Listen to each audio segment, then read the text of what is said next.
देखो यार सेल जो है स्टार्ट होने वाली है और अगर आपका बजट 15,000 रुपए का तो आप लोग भाई कंफ्यूज हो सकते हो कि भाई कौन सा फोन लिया जाए इस सेल में, क्योंकि यार देखो हमारे पास काफी सारे ऑप्शंस आते हैं लेकिन इनमें से बेस्ट कौन सा है, तो मैंने सोचा क्यों ना भाई इन सभी को कंपेयर करके दिखाया जाए और आपको बताया जाए कि कौन सा फोन आप लोग की पॉकेट के हिसाब से बिल्कुल बेस्ट रहेगा इस वाली सेल में। देखो यार ये वाली जो मार्केट है इसमें ज्यादातर लोग हैं जो फोन खरीदते हैं। 15,000 का सेगमेंट आज भी इंडिया में सबसे ज्यादा बिकने वाला है और इस टाइम पर मेरे पास ना यहाँ पे 3 स्मार्टफोन थे जो इसी रेंज के अंदर आते हैं। एक है हमारे पास रियलमी का P4, काफी इंटरेस्टिंग लुकिंग स्मार्टफोन। देन यहाँ पे हमारे पास है वीवो का T4R एंड देन हमारे पास यहाँ पे मोटो का G96। अब ये तीनों स्मार्टफोन जो है ना बहुत ही बेहतरीन स्पेसिफिकेशन देते हैं, लेकिन एक्चुअली में भाई अगर आपका बजट है कुछ इन्हीं के आसपास तो कौन सा लोगे। और फ्लिपकार्ट की जो सेल है उसके अंदर ये तीनों स्मार्टफोन आपको सेल पे देखने को मिलेंगे। तो स्टार्ट करते हैं सबसे पहले भाई देखो इन फोनों के डब्बों के साथ और एक्चुअल प्राइसिंग के हिसाब से। तो मान के चलो इन तीनों ही फोन की जो प्राइसिंग है वो लगभग 15,000 के आसपास रहेगी। अभी एक्चुअल प्राइसिंग हमें इसलिए नहीं पता क्योंकि भाई अभी सेल्स इनकी आउट नहीं हुई, सभी की जो डेट्स हैं वो आगे चल के हमें पता चलेंगी, तो इसलिए मैं बता नहीं सकता प्राइसिंग क्या होगी एक्चुअल वाली। बट अगर बताऊं भाई बॉक्स के अंदर आपको क्या मिलता है, तीनों ही फोन जो खाते पीते घर से आते हैं। अगर आप देखोगे तीनों फोन के बॉक्सेज जो है मोटे मोटे हैं, मतलब अंदर आपको भाई ऑब्वियसली चार्जर मिल जाता है, लेकिन ना आपको तीनों फोन के साथ कवर्स नहीं मिलते। यहाँ पे वीवो T4R के साथ आपको कवर मिल जाता है, साथ ही में रियलमी P4 के साथ आपको कवर मिल जाता है, बट मोटो यहाँ पे कोई भी कवर नहीं देता। और जहां तक रही बात देखो चार्जिंग ब्रेक की, तो जो रियलमी हमारा है वो आता है 80 वॉट के चार्जर के साथ जो कि चार्जर बॉक्स में दिया गया है। वहीं पे अगर व्यू की बात करें तो ये आता है 44 वॉट के चार्जर के साथ और G96 के साथ है यहाँ पे 30 वॉट के चार्जर के साथ। लेकिन आपको चार्जर जो है ना मोटोरोला के साथ वो 33 वॉट्स का मिलता है, लेकिन सपोर्ट जो है मोटोरोला सिर्फ 30 वॉट्स ही करता है। अब ये तो चीज आप लोगों ने देख ली, तो सबसे पहली बात जो आती है वो है भाई फोन्स के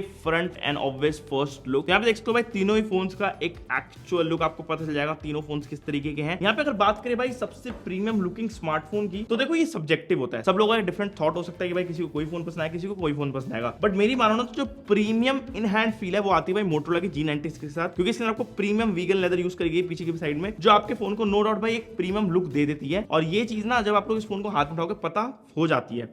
वहीं पे अगर आप वीवो देखो तो आपको नॉर्मल प्लास्टिक बैग देता है जो कुछ इस डिजाइन में यहाँ पे वीवो की ब्रांडिंग आती है। हमारे को लेफ्ट साइड के अंदर हमारा पूरा कैमरा मॉड्यूल मिल जाता है, थोड़ा सा यहाँ पे एक्सटेंशन है उसका कैमरा फ्लैश का, तो ये कुछ इस तरीके से दिखता है हमारा फोन। वहीं पे अगर हम रियलमी P4 की बात करें तो कुछ इस तरीके का थोड़ा साइबर पंक वाला डिजाइन है रियलमी के अंदर, अगर आप लोग स्पेसिफिक ये वाला कर लेते हैं। और ये वाला जो डिजाइन देख के तो भाई मेरे को आईफोन की याद आ गई। खैर यहाँ पे आप देख सकते हो यहाँ पे नीचे की साइड में भाई यहाँ पे ऑरेंज कलर का डॉट्स है, तो थोड़ा डिफरेंट सा लुक है इस वाले फोन का, बट इन दोनों के अंदर आपको प्लास्टिक बैग मिलती है, जबकि मोटो के अंदर यहाँ पे वीगन लेदर है। तो इन हैंड फील जो है मोटोरोला के यहाँ पे ज्यादा बेटर आ जाती है। फोन्स के ना मैं अभी ना वेट चेक कर रहा था क्योंकि सारे फोन्स में कंपेयर करता तो वेट बहुत इंपॉर्टेंट चीज होती है, तो ना लगभग सिमिलर से है। रियलमी हमारा अराउंड 185 ग्राम का है, वहीं पे वीवो 183 ग्राम का है, लेकिन मोटोरोला 178 ग्राम, जिससे बहुत ज्यादा लाइट वेट हो जाता है और नहीं ये पतला भी लगता है। उसका मेन रीजन है क्योंकि कर्व्ड है जिससे, तो ये बहुत कंफर्टेबल बन जाता है हाथ में उठाने में, जो कि दूसरे फोन से इतने नहीं लगते हैं। वैसे अगर स्लिमनेस की बात करें तो जो हमारा मोटोरोला है वो 7.9 mm थिक है, वहीं पे वीवो 7.4 है और रियलमी हमारा 7.6 mm थिक है। अभी आपको कंपैरिजन समझ आ गया होगा। और अगर बात करें देखो एक्स्ट्रा फीचर्स की क्या क्या फोन्स में देखने को मिल जाते हैं, तो मोटोरोला के अंदर आपको IP68 की रेटिंग मिलती है, जिसके अंदर की अप टू 1.5 मीटर के पानी में ये 30 मिनट तक रह सकता है। हमारा कुछ जो वीवो है वो देता है भाई यहाँ पे मिलिट्री स्टैंडर्ड 810H रेटिंग, तो ये थोड़ी सी आपको एक्स्ट्रा रेटिंग मिल रही है, लेकिन रियलमी में आपको सिर्फ IP66 की रेटिंग मिलती है। तो अगर देखा जाए ना तो ये दोनों स्मार्टफोन वाटर रेटिंग के अंदर अच्छे निकल जाते हैं। देखो प्रोटेक्शन बहुत ज्यादा इंपॉर्टेंट चीज होती है और वहीं पे जैसे कि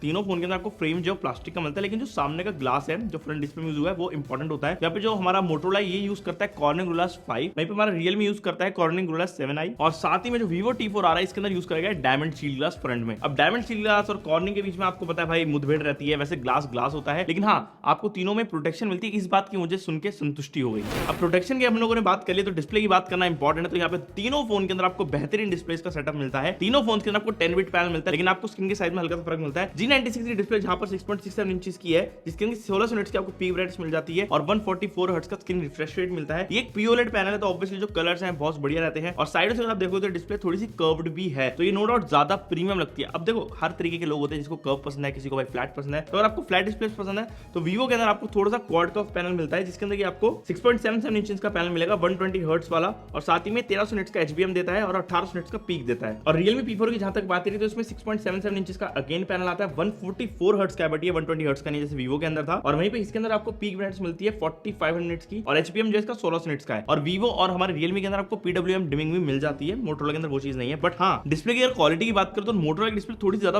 अच्छी लगती है दिखने में, क्योंकि उसके अंदर आपको कर्व्स मिल जाते हैं और जब आप लोग उसको चलाओगे तो ऐसा लगता है थोड़ा सा आपने प्रीमियम फोन हाथ में उठा रखा है। तो उसकी डिस्प्ले अपना एक सेगमेंट लेकर आती है। वहीं पे बेजल साइज भी मोटोरोला के अंदर कम लगता है जस्ट बिकॉज ऑफ दैट। और ये बस ऑन पेपर वाली बात नहीं, इसका जो स्क्रीन टू बॉडी रेशियो वो भी 90.5% का है, जिससे कि भाई ये ऑब्वियसली इन सभी से बेटर आपको स्क्रीन टू बॉडी रेशियो दे रहा है। देखो इन डेप्थ क्वालिटी की बात करो तो हमने तीनों के अंदर अलग क्वालिटी प्ले करी है एंड मोटोरोला जो है यहाँ पे YouTube के अंदर HDR सपोर्ट नहीं करता, जबकि रियलमी एंड वीवो कर लेते हैं। तो अगर आप HDR कंटेंट ज्यादा देखते हो तो आपको यहाँ पे डिफरेंस दिख जाएगा। बट मैंने एक चीज देखी, जो नॉर्मल कंटेंट हम लोग प्ले कर रहे हैं विदाउट HDR वाला, वो मोटोरोला की डिस्प्ले थोड़े से अच्छे से मैनेज कर रही है कलर्स वहां पे। मैंने तीनों ही फोन के अंदर ना एक्सट्रीम टेस्टिंग कर दी डिस्प्ले को लेकर, क्योंकि मुझे जानना था भाई एक्चुअली में विनर कौन आ रहा है। मैंने एक चीज नोटिस की, वो ये था कि भाई जो Vivo की डिस्प्ले थी वो वाइब्रेंट नहीं थी, उसके अंदर कलर्स थोड़े से फेडेड लग रहे थे। मोटोरोला की डिस्प्ले यहाँ पे बहुत ही ज्यादा बढ़िया लग रही थी, इवन तो उसमें HDR नहीं था। और वहीं पे Realme की डिस्प्ले के अंदर HDR होने के बावजूद वो मोटोरोला को टक्कर नहीं दे पाती उतनी ज्यादा तरीके से, क्योंकि यार ये एक बहुत ही अलग चीज थी। तो मोटोरोला की डिस्प्ले यहाँ पे थोड़ी सी बेटर परफॉर्मेंस दे रही थी, लेकिन ना HDR उसमें नहीं है, तो एक चीज ध्यान रखना। और तीनों ही फोन के अंदर ना आउटडोर पीक ब्राइटनेस भी लगभग सिमिलर सी मिलती है, तो ज्यादा आपको फर्क यहाँ पे नहीं मिलेगा। अगर आप आउटडोर में कुछ कंटेंट वॉन्टेंट देख रहे हो तो लगभग सिमिलर ही लगेंगी। और मुझे ऐसा लगता है जितने भी ये वाले भाई लोग फोन लेते हैं वो ज्यादातर आउटडोर रहते हैं, उनकी जॉब्स होती है, किसी का कुछ प्रोफेशन होता है। मेरे हिसाब से ये तीनों डिस्प्ले उनके लिए सही रहेंगी। अब डिस्प्ले की बात हो गई तो एक्स्ट्रा फीचर्स की बात कर लेते हैं। तो तीनों ही फोन के अंदर आपको स्टीरियो स्पीकर सेटअप मिलता है, लेकिन एक फोन जो अलग है वो है भाई ये मोटोरोला। इसमें आपको डॉल्बी एटमॉस का सपोर्ट मिलता है, जिससे जो स्पीकर की क्वालिटी और ज्यादा फुलफिलमेंट वाली हो जाती है। And Vivo T4R and Realme P4 के अंदर आपको नॉर्मल स्टीरियो स्पीकर सेटअप मिलता है। कहीं ना कहीं मोटोरोला यहाँ पे बाजी मार जाता है। और जहां तक रही बात देखो हैप्टिक फीडबैक की, तो तीनों ही फोन के अंदर लगभग सिमिलर से हैप्टिक्स मिलते हैं, घी वाले, किसी में भी टक टक एंड स्ट्रॉन्ग वाइब्रेशन फीडबैक नहीं मिल रहा है। और ये एक्सपेक्टेड भी है, क्योंकि भाई तीनों ही फोन जो 15,000 के सेगमेंट के आसपास वाले हैं, तो इससे ज्यादा मैं क्या ही एक्सपेक्ट करूंगा। अब देखो यार, यहाँ पे जितनी भी हम लोग बातें कर लें वो एक साइड हो जाती है, क्योंकि परफॉर्मेंस ना इस सेगमेंट के अंदर सबसे क्रूशियल पार्ट होता है किसी भी फोन के लिए। और अगर बात करें तीनों ही स्मार्टफोन की, तो स्टार्ट करेंगे सबसे पहले हम लोग इस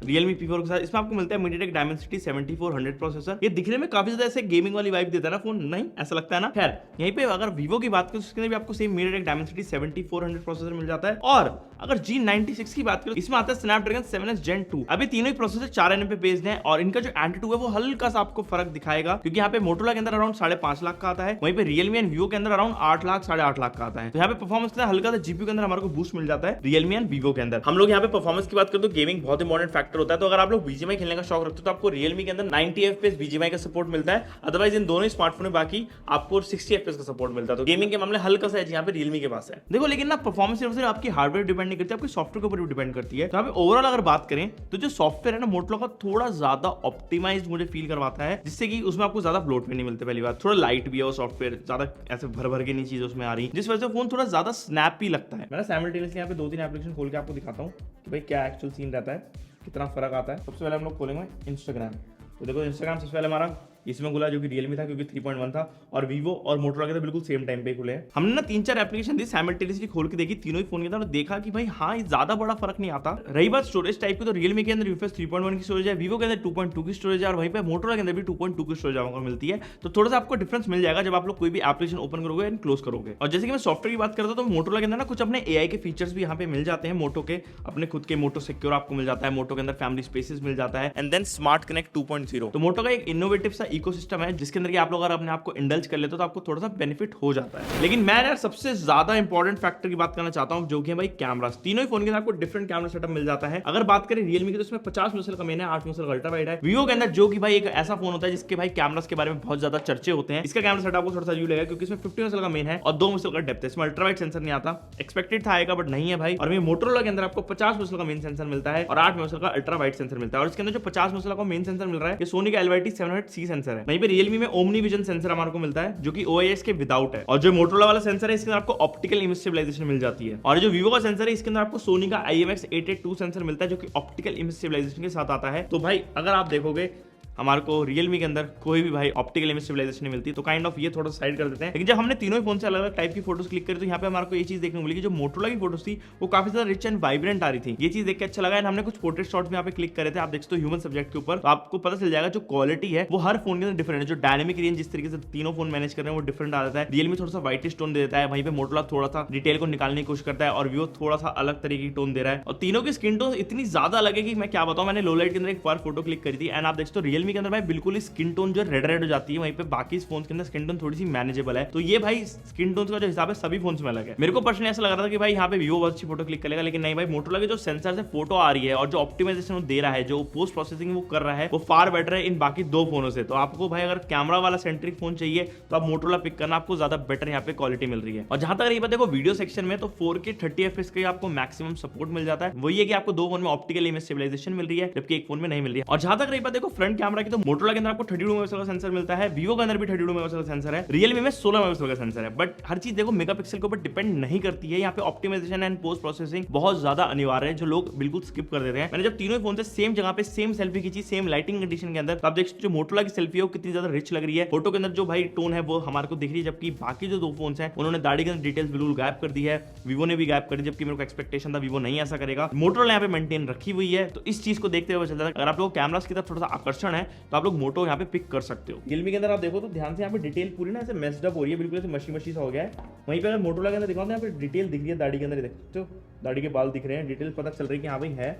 और अगर हम बात करें वीवो की, तो वीवो के अंदर भी यहाँ पे देख सकते हो भाई ऐसे ब्लर ब्लर सा मशी मशी सा कर दिया है दाढ़ी के अंदर। तो सबको अगर कंपेयर करें तो यहाँ पे भाई जो हमारा विनर निकल कर आता है वो है मोटोरोला। यार इतनी ज्यादा हैवी टेस्टिंग हो जाएगी ना इन तीनों ही फोन की, मुझे भी यकीन नहीं था, बट भाई देखो मैं कर चुका हूँ इन तीनों की काफी ज्यादा ऐसे अंदर घुस के कैमरास की टेस्टिंग, और मुझे एक चीज पता चली कि भाई यहाँ पे जो मोटोरोला की फोटोज है वो बहुत ज्यादा बेटर है, और स्किन टोन्स के मामले में यहाँ पे मोटोरोला वीडियो और इमेजेस दोनों के अंदर ही फार बेटर है इन दोनों डिवाइसेस से। तो एक चीज अच्छी है कि 15,000 के सेगमेंट में आपको एक अगर अच्छा कैमरा वाला स्मार्टफोन चाहिए तो आप लोग इनमें से मोटोरोला चूज कर सकते हो हैंड्स डाउन, क्योंकि उसकी फोटोज अगर आप लोग देखो बहुत ही ज्यादा लाजवाब आ रही है। कलर्स जो हैं, ओवरऑल जो स्किन की शार्पनेस होती है, जो स्किन की टोन्स होती है, उसे सिर्फ मोटोरोला ही है यहाँ पे जो मेंटेन कर पा रहा है। अदरवाइज रियलमी और वीवो, जिससे मेरे को उम्मीदें ज्यादा थी, सच बता रहा हूँ, वीवो से मेरे को बहुत उम्मीदें थी बट वो नहीं कर पाया, मोटोरोला ने ये चीज कर ली है। दोनों ही फोन के बैक कैमरा से 4K 30 FPS वीडियो रिकॉर्ड हो रही है, कुछ इस तरह क्वालिटी आती है अगर हम लोग भाई मूव करते हैं। एंड OIS और आपको EIS का फर्क देखने को मिल जाएगा यहाँ पे। वीवो से भी रिकॉर्ड हो रही है 4K video. By the way हम लोगों ने यहाँ पे वीडियो सैंपल्स भी तीनों ही फोन से रिकॉर्ड करते हैं, आप लोग देख सकते हैं यहाँ पे OIS का एडवांटेज डेफिनेटली मोटोरोला को हो जाता है हल्का, जिससे कि थोड़ी सी स्टेबल फुटेज आती है। और रियलमी की जहां तक बात रही ना भाई, ये फोन भले ही लुक्स वुक्स में कैमरा में दिखाने में आपको लगेगा कि भाई बहुत ही तगड़े कैमरा, बट एक्चुअली से जो कैमराज हैं वो वीडियो के मामले में बहुत ज्यादा पीछे हैं। 1080p 30 FPS तक का ही सपोर्ट आपको मिलता है फ्रंट कैमरा से, और यही एक सबसे बड़ा डाउनग्रेड है इस वाले स्मार्टफोन का, अगर मैं इसको इन दोनों से भिड़ाऊं। अगर आप लोग मेरा कंक्लूजन जानना चाहोगे, देखो मैंने आपको बता दें कि मेरे को जो फोटो था मोटोरोला की ज्यादा पसंद आई। देखो कैमराज में ना मोटोरोला के अंदर ना थोड़े से एक्स्ट्रा फीचर्स आपको मिल जाते हैं, जैसे कि AI फोटो एनहांसमेंट मिलता है, सुपर जूम मिलता है, होराइजन लॉक मिलता है, जिसके अंदर कि आप लोगों का कैमरा अगर आप लोग मूव भी कर दोगे तो भी उसका जो होराइजन है बेसिकली कैमरा का ओरिएंटेशन वो लॉक्ड रहेगा।